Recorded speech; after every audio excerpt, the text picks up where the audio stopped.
Hello, friends. Today we are going to discuss on a very important topic, which is 8 tools of effective communication. On the road to being an officer or on the road to being a leader, it's very important for you to understand the meaning of effective communication. I say that a communication can be effective if it has 38% weightage of the way of speaking, 7% weightage of the spoken content, and the body language forms the most important part. That is 55%. This is known as the metaphor of effective and efficient communication. A effective form of communication is always supported by congruent non-verbal messages and by the verbal messages as well. Gentlemen, you will have to understand that acceptance of the new attitude to see the world in a different light. It's a very important thing to do. Instead of reacting, it's always better to act more constructively towards looking for solution and mutual agreement. This will help you to establish the most effective communication. Without taking much time, let us look at the 8 tools of effective communication. Here's the first one. Say things that are easy to visualize and also to realize.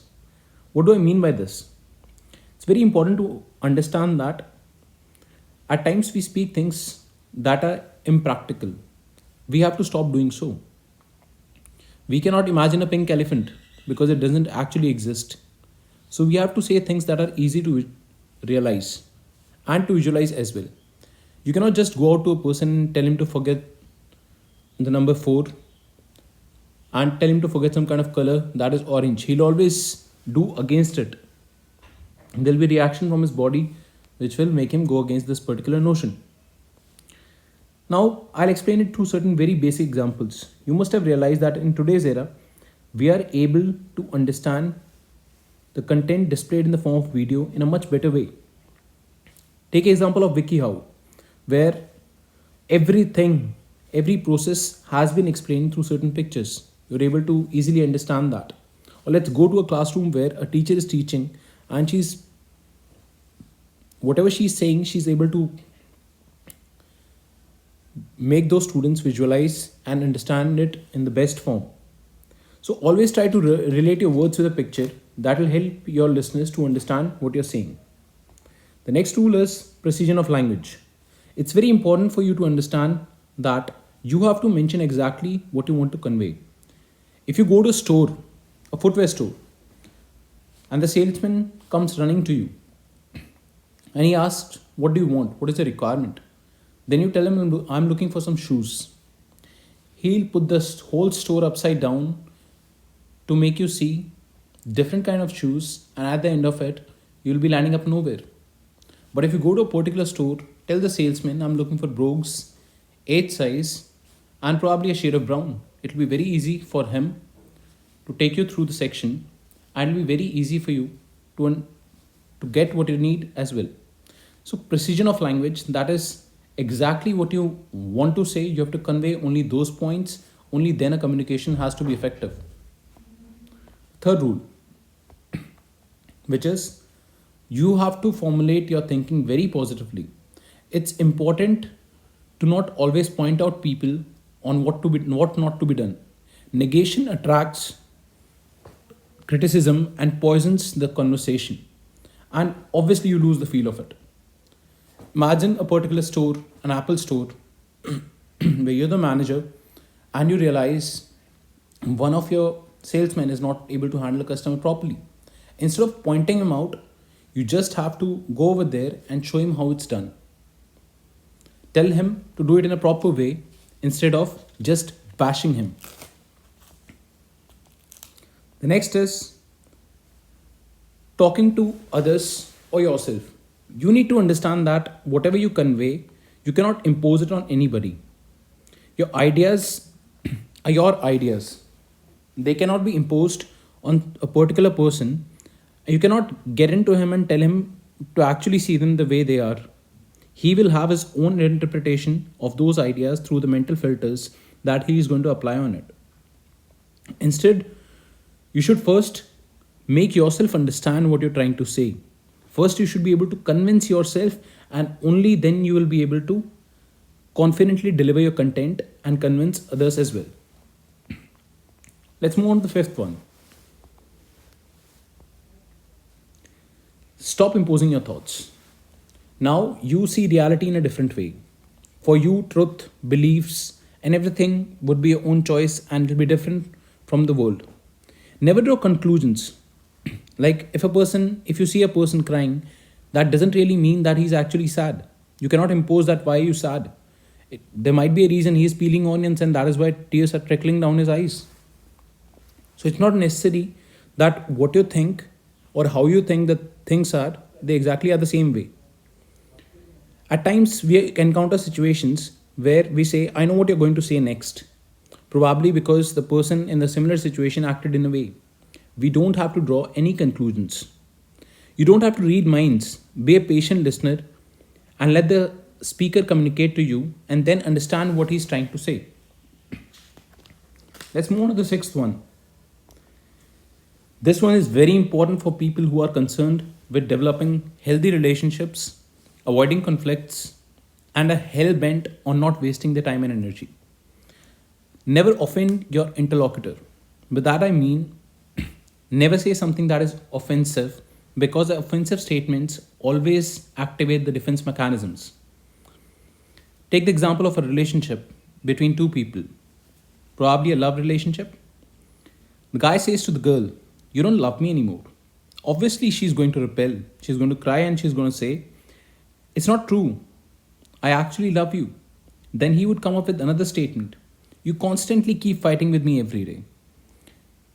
Then she's going to come up with another. This shall go on. Instead of attacking the interlocutor, you just have to express your feelings in educational and an informative manner, not attacking interlocutors' self-image and integrity. Instead, you could have just mentioned to her that, darling, yesterday this was the case. I was wearing such a fine dress, but you didn't appreciate it. She might be able to understand what you're saying.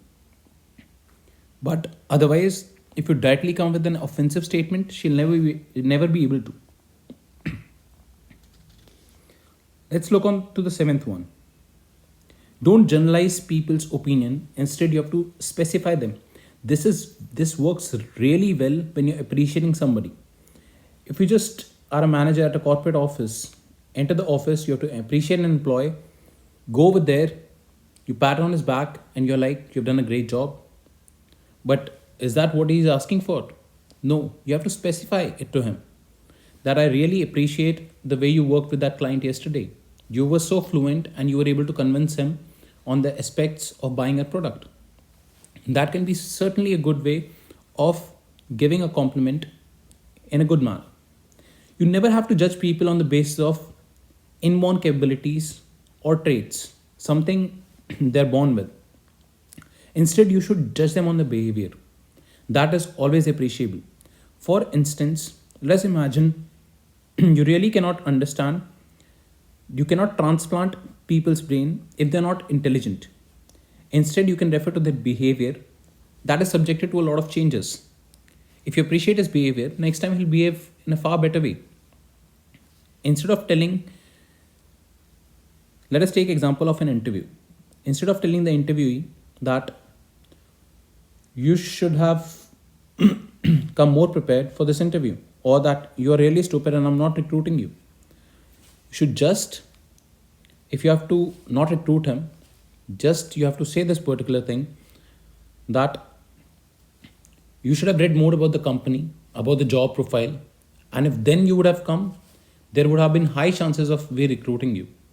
That will create a strong positive drive inside him, and he will surely be able to understand what you're trying to say and why he was rejected. So, in general, express your opinions in a very specific form and not in a generalized form. Let's come on to the last one. This one is a very important one. You have to directly communicate what you want to say. You have to be a very straightforward person in the world if you have to win over in the field of effective communication.